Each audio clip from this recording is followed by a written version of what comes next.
ओम शांति। 16 जुलाई 2026 के बाबा के मधुर महावाक्य। बाबा कहते मीठे बच्चे, ये पुरुषोत्तम बनने का संगम युग है। इसमें कोई भी पाप कर्म नहीं करना है। ये पुरुषोत्तम बनने का संगम युग है। इसमें कोई भी पाप कर्म नहीं करना है। प्रश्न संगम पर तुम बच्चे सबसे बड़ा पुण्य कौन सा करते हो? संगम पर तुम बच्चे सबसे बड़ा पुण्य कौन सा करते हो? उत्तर स्वयं को बाप के हवाले कर देना, अर्थात संपूर्ण स्वाह हो जाना, ये है सबसे बड़ा पुण्य। अभी तुम इससे ममता मिटाते हो, बाल बच्चे घर बार सबको बोलते हो, यही तुम्हारा व्रत है। आप मर गई दुनिया, अभी तुम विकारी संबंधों से मुक्त होते हो। गीत जले क्यों ना परवाना। ओम शांति। ये सब भक्ति मार्ग में बाप की महिमा करते हैं। ये है परवानों की क्षमा के लिए महिमा। जबकि बाप आए हैं तो क्यों ना जीते जी। तो बाबा कहते जीते जी कहा ही उनको जाता है जो अडॉप्ट करते हैं। पहले तुम आश्री परिवार के थे, अब तुम ईश्वरी परिवार के बने हो। जीते जी ईश्वर ने आकर तुमको अडॉप्ट किया है, जिसको फिर शरण गति कहा जाता है। गाते हैं ना, शरण पड़ी मैं तेरे।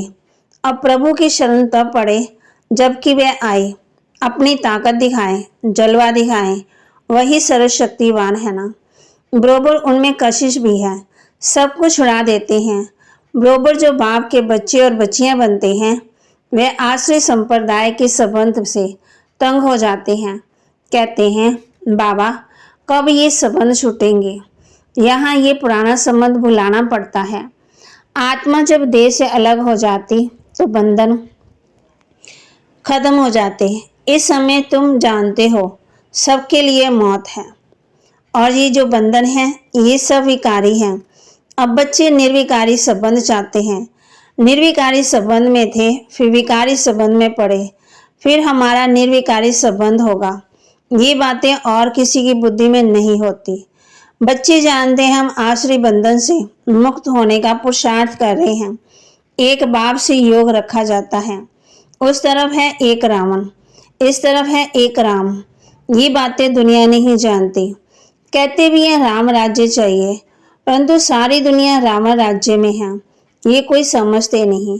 राम राज्य में पवित्रता सुख शांति थी, वह अब नहीं है। परंतु जो कहते हैं उसको महसूस नहीं करते। गाया भी जाता ये आत्माएं सब सीताएं हैं। एक सीता की बात नहीं, एक अर्जुन की बात नहीं, एक द्रौपदी की बात नहीं, ये तो अनेकों की बात है। ये मिसाल देते हैं। तुमको भी कहा जाता तुम सब अर्जुन हो। तुम कहेंगे अर्जुन तो ये भागीरथ हो गया। बाप कहते मैं साधारण बूढ़े तन में ये रथ लेता हूँ। उन्हें फिर चित्र में घोड़ा गाड़ी दिखाया है। इसको अज्ञान कहा जाता है। बच्चे समझते हैं ये शास्त्र आदि जो भी है सब भक्ति मार्ग के हैं। ये बातें कोई समझ ना सके जब तक 7 रोज समझने का कोर्स ना ले। भक्ति अलग है, ज्ञान भक्ति और वैराग्य। कहते हैं वास्तव में सन्यासियों का वैराग्य कोई सच्चा नहीं है। वह तो जंगल में जाकर फिर आए, शहरों में निवास कर बड़े बड़े मकान आदि बनाते। कितना परिवर्तन आ गया। सिर्फ कहते हैं हमने घर बार छोड़ा है। तुम्हारा है सारी पुरानी दुनिया से वैराग्य। यथार्थ बात यह है, वह है हद की बात, इसलिए उनको हठ योग हद का वैराग्य कहा जाता है।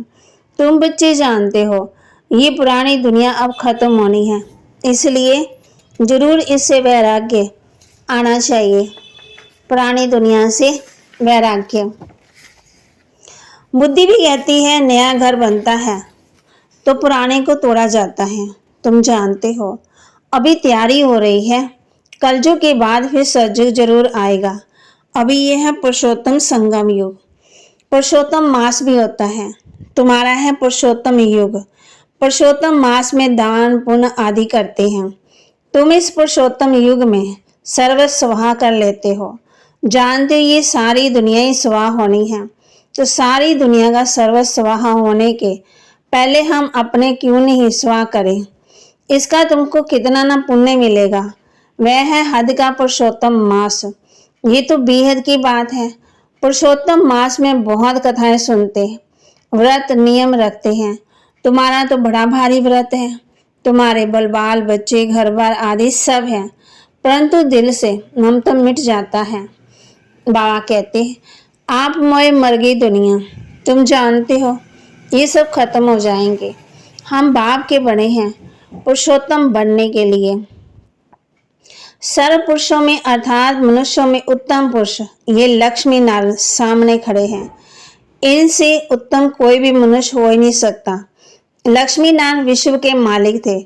तुम आए हो ऐसे पुरुषोत्तम बनने। सभी मनुष्य मात्र सदगति को पाते हैं। मनुष्यों की आत्मा पुरुषोत्तम बन जाती है, तो फिर उनके रहने का स्थान भी ऐसा उत्तम होना चाहिए। जैसे प्रेसिडेंट सबसे ऊंच पद पर है ना, तो उनके रहने के लिए भी राष्ट्रपति भवन मिला है। कितना बड़ा महल बगीचा आदि है। ये हुई यहाँ की बात। राम राज्य को तो तुम जानते हो। तुम सतयुगी पुरुषोत्तम बनते हो, फिर ये कलयुगी पुरुषोत्तम रहेंगे नहीं। तुम संगम युगी पुरुषोत्तम बनने के लिए पुरुषार्थ कर रहे हो। तुम जानते हो हमारे महल कैसे बने हुए होंगे। कल राम राज्य होगा, तुम राम राज्य में पुरुषोत्तम होंगे। तुम चैलेंज करते हो कि हम रावण राज्य को बदल राम राज्य स्थापन करेंगे। अब चैलेंज किया है तो एक दो को पुरुषोत्तम बनाना है, उत्तम बनाना है। भविष्य 21 जन्मों के लिए देवताओं की महिमा गाते हैं। सर्वगुण संपन्न, अहिंसा परमो देवी देवता धर्म तुम जानते हो, और कोई मनुष्य नहीं जानते।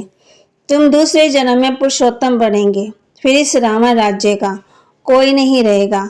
अभी तुमको सारा ज्ञान है। अब रावण राज्य ही खत्म होना है। आजकल तो समय का भी कोई भरोसा नहीं है। अकाले मृत्यु हो जाती है, अथवा किसकी दुश्मनी हुई तो फट से उड़ा देते। तुमको तो कोई उड़ा ना सके। तुम अविनाशी पुरुषोत्तम हो, ये वह है विनाशी, सो भी रावण राज्य में। इनको तुम्हारे दैवी राज्य का पता ही नहीं। तुम जानते हो हम अपना दैवी स्वराज्य स्थापन कर रहे हैं। श्रीमत पर जिनकी पूजा होती है वह जरूर अच्छा कर्तव्य करके गए हैं, ये तुम जानते हो। देखो जगदम्बा की कितनी पूजा है।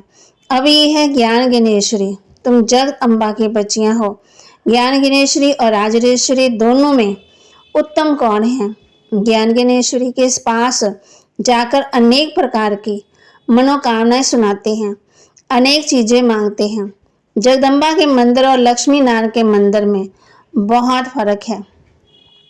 जगदम्बा का मंदिर बहुत छोटा, छोटी जगह में भीड़ मनुष्य पसंद करते हैं।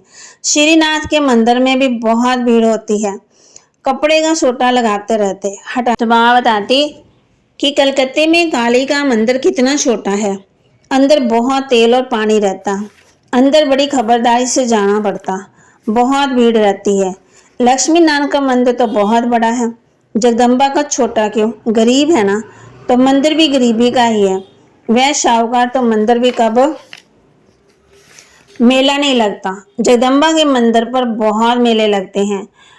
बाहर से बहुत लोग आते भी हैं। बाबा कहते वह शाहूकार है तो मंदिर में कब मेला नहीं लगता है। जगदम्बा के मंदिर में बहुत मेले लगते हैं। बाहर से बहुत लोग आते हैं। महालक्ष्मी का मंदिर भी है, ये भी तुम जानते हो। इसमें लक्ष्मी भी है तो नारायण भी है। उनसे सिर्फ धन मांगते हैं क्योंकि वे धनवान बनी है। यहाँ तो है ही अविनाशी ज्ञान रत्न। धन के लिए लक्ष्मी पास जाते हैं, बाकी अनेक आशाएं रख जगदम्बा के पास जाते हैं। तुम जगत अम्बा के बच्चे हो। सबकी मनोकामनाएं 21 जन्मों के लिए तुम पूरी करते हो। एक ही महामंत्र से सब मनोकामनाएं 21 जन्मों के लिए पूरी हो रही है। दूसरे जो भी मंत्र आदि देते हैं उनसे अर्थ कुछ नहीं है। बात समझाते ये मंत्र भी तुमको क्यों देता हूँ, क्योंकि तुम पतित हो ना। माँ में कम याद करेंगे तभी पावन बनेंगे। ये सिवाय बाप के आत्मा को कोई कह ना सके। इससे सिद्ध होता है ये सहज राजो एक ही बाप सिखलाते हैं, मंत्र भी वही देते हैं। 5000 वर्ष पहले भी मंत्र दिया था। ये स्मृति आई है, अभी तुम सम्मुख बैठे हो। हाय बाबा कहते, क्राइस्ट बुद्ध होकर गया तो उनके क्राइस्ट ने बनाया, बाइबल पढ़ते रहते। वह क्या करके गए? धर्म की स्थापना करके गए। तुम जानती हो शिव बाबा क्या करके गए हैं, श्री कृष्ण क्या करके गए हैं। श्री कृष्ण तो सज्जू का प्रिंस है जो फिर नारायण बना, फिर जन्म लेते आए। शिव बाबा भी कुछ करके गए, तब तो उनकी इतनी पूजा आदि होती। अभी तुम जानते हो राजयोग सिखा कर गए हैं, भारत को स्वर बनाकर गए हैं। जिस स्वर का पहला नंबर मालिक खुद नहीं बने, वह तो श्री कृष्ण बना, जो श्री कृष्ण की आत्मा को पढ़ाया। तुम समझ गए हो, श्री कृष्ण की वंशावली तुम बैठे हो। राजा रानी को माता पिता अन्नदाता कहते हैं। राजस्थान में राजा को अन्नदाता कहा जाता है। राजाओं की कितनी मानता होती है। आगे सब शिकायतें राजा के पास ही आती थी, दरबार लगती थी। कोई भूल करते थे तो बहुत पछताते थे। फिर आजकल तो जेल वर्ष बहुत है, घड़ी घड़ी जेल में जाते हैं। अभी तुम बच्चों को गर्भ जेल में नहीं जाना है, तुमको तो गर्भ महल में आना है। इसलिए बाप को याद करो तो विक्रम विनाश होंगे। फिर कब गर्भ जेल में नहीं जाएंगे, वहां पाप होता ही नहीं। सब गर्भ महल में रहते, माना सुख से तुम पुरुषार्थ के कारण कम पदवी पाते हो। ऊंच पद वालों को सुख भी बहुत रहता। यहाँ तो सिर्फ 5 वर्ष के लिए गवर्नर प्रेसिडेंट मुकर्रर करते हैं। तुम समझा सकते हो कि भारत ही दैवी राजस्थान था।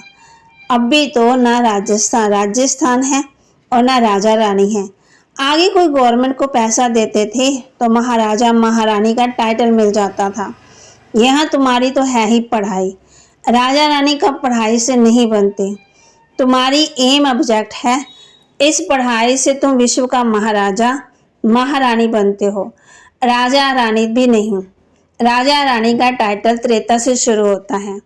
तुम अभी ज्ञान ज्ञानेश्वरी बनते हो, फिर राजरेश्वरी बनेंगे। कौन बनाएंगे? ईश्वर। कैसे? राजयोग और ज्ञान से। राजाई के लिए बाप को याद करना है। बाप तुमको स्वर्ग का मालिक बनाते हैं। ये तो बहुत सहज है ना। हेवन स्थापन करने वाला ही गॉड फादर है। हेवन में तो हेवन की स्थापना ही करेंगे। जरूर उनको संगम पर पद मिलता है, इसलिए इसको सुहावना कल्याणकारी संगम युग कहा जाता है। बाप कितना बच्चों का कल्याण करते हैं, जो स्वर्ग का मालिक बनाते हैं। कहते भी हैं परमपिता परमात्मा नई दुनिया रचते हैं, परंतु उसमें कौन राज्य करते हैं ये किसी को पता नहीं। तुम समझते हो राम राज्य किसको कहा जाता है? उन्होंने तो राम राज्य को लाखों वर्ष दे दिए, कलयुग को 40,000 वर्ष दे दिए। बाप कहते मैं आता ही संगम पर आकर ब्रह्मा द्वारा विष्णुपुरी की स्थापना करता हूँ। सत्यनारायण की कथा भी ये है। सतयुग में तुम लक्ष्मी नारायण सर्वगुण संपन्न बनते हो, फिर कला कम होती जाती। नया झाड़ तब कहा जाता जबकि स्थापना होती। नया मकान बनता तो नया ही कहेंगे ना। तुम भी सतयुग में आएंगे तो नई राजधानी होंगी, फिर कला कम होती जाती, स्थापना यहाँ होती। ये वंडरफुल बातें कोई की बुद्धि में नहीं है। तो बाप ने समझाया है कि सभी आत्माओं के लिए युग है पुरुषोत्तम बनने का। जीवन मुक्ति को पुरुषोत्तम कहा जाता है, जीवन बंद को पुरुषोत्तम नहीं कहेंगे। इस समय सब जीवन बंद में है। बाप आकर के सबको जीवन मुक्त बनाते हैं। तुम आधा कल्प जीवन मुक्त होंगे, फिर जीवन बंद। ये तुम समझते हो। तुम्हारा व्रत नियम क्या है? बाबा ने आकर व्रत रखवाया है, खान पान की बात नहीं है। सब कुछ करो, सिर्फ एक बाप को याद करो तो पवित्र बनो। पुरुषोत्तम मास में बहुत करके पवित्र भी रहते होंगे। वास्तव में इस पुरुषोत्तम युग का मान है तो तुमको कितनी खुशी, कितना नशा होना चाहिए। अब तुमसे कोई पाप कर्म नहीं होना चाहिए क्योंकि तुम पुरुषोत्तम बन रहे हो। अच्छा मीठे मीठे सिकिलदे बच्चों प्रति माता पिता बाप दादा का याद प्यार और गुड मॉर्निंग। रूहानी बाप की रूहानी बच्चों को नमस्ते। रूहानी बच्चों की रूहानी बाप दादाजी को दिलवा जान सिकवा प्रेम से नमस्ते। धारणा के लिए मुख्य सार। इस पुरुषोत्तम युग में जीवन मुक्त बनने के लिए पुण्य कर्म करने हैं, पवित्र जरूर रहना है, घर बार आदि सब होते दिल से ममता मिटा देना है। इस पुरुषोत्तम संगम युग में जीवन मुक्त बनने के लिए पुण्य कर्म करने हैं, पवित्र जरूर रहना है, घर बार आदि सब होते दिल से ममता मिटा देना है। श्रीमत पर अपने तन मन धन से दैवी राज्य स्थापन करना है, पुरुषोत्तम बनाने की सेवा करनी है। वरदान। सहयोग द्वारा स्वयं को सहयोगी बनाने वाले निरंतर योगी भव। सहयोग द्वारा स्वयं को सहयोगी बनाने वाले निरंतर योगी भव। संगम युग पर बाप का सहयोगी बन जाना, यही सहयोगी बनने की विधि है, जिनका हर संकल्प शब्द और कर्म बाप की वे अपने राज्य की स्थापना के कर्तव्य में सहयोगी रहने का है। उसको ज्ञानी योगी तो आत्मा निरंतर सच्चा सेवाधारी कहा जाता है। मन से नहीं तो तन से नहीं तो धन से नहीं तो जिसमें सहयोगी बन सकते हो उसमें सहयोगी बनो, तो ये भी योग है। जब हो ही बाप के तो बाप और आप तीसरा कोई ना हो, इससे निरंतर योगी बन जाएंगे। स्लोगन। संगम पर सहन करना अर्थात मरना ही स्वर्ग का राज्य लेना है। संगम पर सहन करना अर्थात मरना ही स्वर्ग का राज्य लेना है। अव्यक्त इशारे। ज्वाला स्वरूप स्थिति में रहे शक्तिशाली याद का अनुभव करो। समय अनुसार रहे हुए जो भी मन के संबंध संपर्क के हिसाब किताब है उसे ज्वाला स्वरूप याद में भस्म करो। लगन है इसमें बाप दादा भी पास करते हैं, लेकिन अभी लगन को अग्नि रूप में लाओ। विश्व में जो चारों ओर भ्रष्टाचार अत्याचार की अग्नि जल रही है, वे आप बच्चों के योग अग्नि से ज्वाला रूप याद से समाप्त हो जाएगी। बाबा कहते इसमें बाप दादा भी पास करते हैं, लेकिन अब भी लगन की अग्नि रूप में आओ। विश्व में चारों ओर भ्रष्टाचार अत्याचार की अग्नि जल रही है, वे आप बच्चों की योग अग्नि से ज्वाला रूप याद से समाप्त हो जाएगी।